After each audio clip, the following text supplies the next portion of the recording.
Hey, hi guys, welcome to our YouTube channel Candid Reviews. First of all, thank you to all the 100 subscribers. మేము 100 subscribers mark reach అయ్యాం. ప్రతి ఒక్కరికి పేరు పెట్టిన కృతజ్ఞతలు. మీరు ఇలానే మమ్మల్ని ఆదరిస్తూ ఉండాలని కోరుకుంటున్నాం. Let's dive into the episode directly.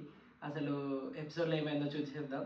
మొత్తం ఒకటే టాపిక్ మీద, ఫ్లర్టింగ్ టాపిక్ మీదనే జరిగింది అనిపించింది. వచ్చేసి రితన్ ఫ్లడ్ చేయడం మీద అయిపోయింది అనిపించింది. నాకు ఎక్కడనో కొంచెం పుట్టనే ప్రేమ కొలగొట్టనే ప్రేమ అలా ఆ సాంగ్ ఒక బ్యాక్గ్రౌండ్ మ్యూజిక్ వేసుకుంటే మంచి ప్రోమో కట్లు వస్తాయి అనిపిస్తుంది. ఇంకా రాను రాను రితు డెమన్ పవన్ మధ్యలో మొత్తం ఫ్లర్టింగ్ మీదే జరిగింది. ఫస్ట్ స్టార్టింగే రితు వచ్చేసి ఏదో పులిహోర కోసం కళ్యాణ్ పడాలని ఫ్లర్ట్ చేసింది.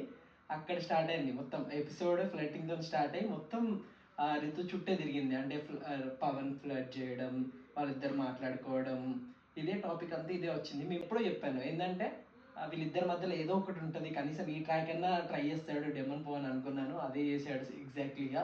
అది ముందు నుంచే మనం గమనిస్తూ ఉన్నాము. ఇంకా అలానే జరిగిందనమాట. ఇంకా డెమన్ పవన్ రితు కోసం చాక్లెట్ కూడా తెచ్చిచ్చాడు.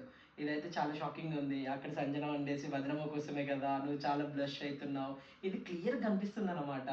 డెమన్ పవన్ ఏదో ట్రయింగ్ అని. అది జెన్యున్ అయితే ఏం కాదు, జెన్యున్ కాకుండా జస్ట్ గేమ్ కోసమే అయ్యి ఉంటే మాత్రం దట్స్ వెరీ బ్యాడ్ అనమాట. జస్ట్ సర్వైవల్ కోసం చేస్తున్నట్టు అంతే. అండ్ నెక్స్ట్ ఇమ్మో ఒక స్కిట్ చేశాడు, ఎక్సలెంట్. అసలు ఎంత నవ్వు వచ్చిందంటే చాలా. అసలు ఇమ్మాన్యుయల్ ద ఎంటర్టైనర్ అనిపిస్తుంది. ఎందుకంటే అసలు ఆ స్కిట్ ఏదైనా కానీ జెన్యున్గా మంచిగా నీట్గా కామెడీగా బాగుంటుంది. ఆ ఒక్క విషయంలో ఇమ్మాన్యుయల్ ఈజ్ ద బెస్ట్ అనిపిస్తుంది. కొంచెం హౌస్ని కొంచెం హార్మోనీగా కొంచెం నవ్విస్తూ ఉండడం అంటే అది ఇమ్మాన్యుయల్ వల్లనే అవుతుంది అనిపిస్తుంది. ఇటు మాత్రం సూపర్ ఫన్నీగా ఉండే అసలు. చాలా అంటే చాలా బాగా చేశాడు ఇమ్మాన్యుయల్. నెక్స్ట్ వచ్చేసి మనీష్ వచ్చేసి చిన్నగా భరణితోనే ఆ ఎనిమిటీ ఉంది అని చెప్పారు. అది ముందు ఎపిసోడ్లో కూడా మనకు కనిపించింది, అది ఇవాళ కూడా అనిపిస్తుంది. ఈ మనీష్ వర్సెస్ భరణి ఒక ఫేస్ ఆఫ్ చూడాలని నేను అనుకుంటున్నాను. మీరు కూడా అనుకుంటున్నట్టయితే కామెంట్ బాక్స్లో చెప్పండి. అసలు ఎవరు కరెక్ట్ ఎవరు రాంగ్ అనేది, ఎవరి పర్సెప్షన్ ఏంటనేది మనం కామెంట్ బాక్స్లో చూద్దాం. నెక్స్ట్ ఇంకా నాకు తనుజ చాలా నచ్చేసింది ఇవాళ. ఏంటంటే హరీష్ గారి దగ్గరికి వెళ్ళేసి తినొచ్చు కదా, స్పోర్టివ్గా తీసుకోవాలి, ఇది ఒక గేమ్, అలా ఎంకరేజ్ చేయడం నాకు చాలా నచ్చింది అనమాట. ఈ ఒక్క విషయంలో తనుజ ఒక మెట్టు ఎక్కేసింది అనిపించింది. నాకు తెలిసి ఇది ప్రతి ఒక్కరికి నచ్చి ఉంటుంది ఎపిసోడ్ చూసిన వాళ్ళకి. తన నుంచి ఇచ్చిన బూస్ట్, లైక్ హరిత అంటే నాకు తెలిసిన వాళ్ళు ఉన్నారు, అది like it build some confidence for mask man అనిపించింది. మాస్క్ మ్యాన్ కూడా కొంచెం ఇంకా నార్మల్ మోడ్కి వచ్చేసాడు. తను కూడా ఒక ఆమ్లెట్ వేయించుకున్నాడు, అది కూడా మా హౌస్ మేట్స్కి టెనెట్స్కి అందరికి ఇచ్చుకుంటా కొంచెం జోవియల్గా ఉన్నాడు ఇవాళ. ఏం గొడవలు లేకుండా ప్రశాంతంగా ఉన్నాడు అనిపించింది.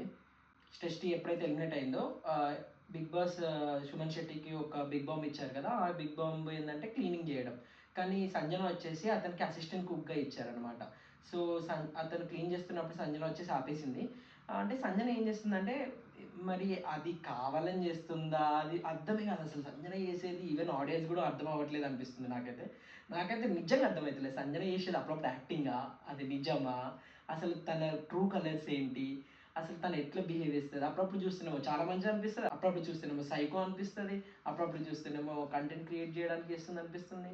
అసలు అర్థం అవ్వట్లేదు సంజన గేమ్ ప్లే అనేది. మేబీ తనకి ఎక్స్పీరియన్స్ ఉండడం వల్ల కావచ్చు. She's playing a very smart game అనిపిస్తుంది అందరితో పోలిస్తే. ఎప్పటికీ ఫుటేజ్ పక్కా ఉంటుంది సంజన మీద, మీరు అబ్జర్వ్ చేసినట్టయితే. ఈవెన్ ఇవాళ కూడా అదొక టాపిక్ తీసుకొచ్చి అక్కడ ఫుటేజ్ తీసుకుంది. నెక్స్ట్ బిగ్ బాస్ వచ్చేసి ఒక వాల్ ఇచ్చాడనమాట. కెప్టెన్స్ అయిన వాళ్ళని అక్కడ పెట్టేసి ఒక వాల్ ఇచ్చాడు. ఆ వాల్ దగ్గర సంజన ఫస్ట్ కెప్టెన్ కాబట్టి తన పిక్ పెట్టింది.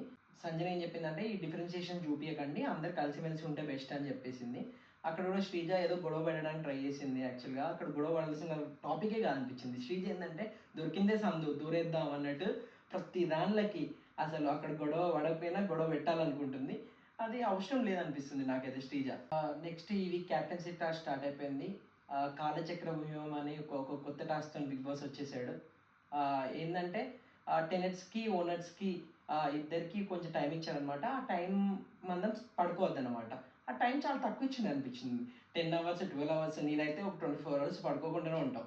అదే అందరు యూతే ఉన్నారు అక్కడ, పెద్దగా ఎవరు ముసలోళ్ళు కూడా లేరు. సో ఆ టైం చాలా తక్కువ ఇచ్చాడు అనిపించింది, కొంచెం ఎక్కువ ఇచ్చి ఉంటే బాగుండు అనిపించింది. అలాగే అంటే టైం బీయింగ్గా టాస్క్ పెడతారట బిగ్ బాస్. ఆ టాస్క్ ఎవరు గెలిస్తే దాని వాళ్ళకి టైం తగ్గుతుంది అనమాట. ఇందులో ఫస్ట్ టాస్క్ వచ్చేసి కాలచక్రం అని ఒక టాస్క్ పెట్టాడు. అక్కడ 5 members from owners, 5 members from tenants participate చేయొచ్చు. ఇంకో ఇద్దరు పార్టిసిపేట్ చేయడానికి కుదరదు అనమాట. సో అక్కడ భరణి ఉన్ను ప్రియా ఫ్రమ్ ఓనర్స్ ఆడలేదు. అండ్ తనుజ ఉన్ను ఇమాన్యుల్ ఫ్రమ్ టెనెంట్స్ ఆడలేదు అనమాట. ఇందులో తనుజ ఉన్ను ప్రియా వచ్చేసి సంచాలకుగా ఉండాలి. నెక్స్ట్ వీళ్ళు భరణి ఉన్ను ఇమాన్యుల్ గేమ్ని ఆపాలన్నమాట, అంటే బయటకు లాగేయడానికి ఉన్నారనమాట. సో ఎట్ లాస్ట్కి అయితే ఓనర్స్ గెలిచారు. సుమన్ శెట్టి వచ్చేసి ఎక్సలెంట్ ఆడాడు అనిపించింది ఈ గేమ్ మాత్రం. టెనెంట్స్ నుండి అతను ఒక్కడే లాస్ట్ వరకు ఉన్నాడు. ఎట్ లాస్ట్కి అయితే ఓనర్స్ గెలిచారు ఈ టాస్క్. భరణి కూడా చాలా బాగా ఆడాడు, ఇమాన్యుల్ కూడా చాలా బాగా ఆడాడు. అంటే భరణి లాక్ చేశారనమాట ఇమాన్యుల్ని, అది చాలా ప్లస్ అయిపోయింది ఓనర్స్కి. అందరు బాగా ఆడారు అనిపించింది వాళ్ళ ఎపిసోడ్లో మాత్రం, అంటే టాస్క్ పరంగా. చలో రేపు బిగ్ బాస్ ఇంకేం గేమ్ పెడతారో చూద్దాం. Until then please like, share, subscribe to candid critics.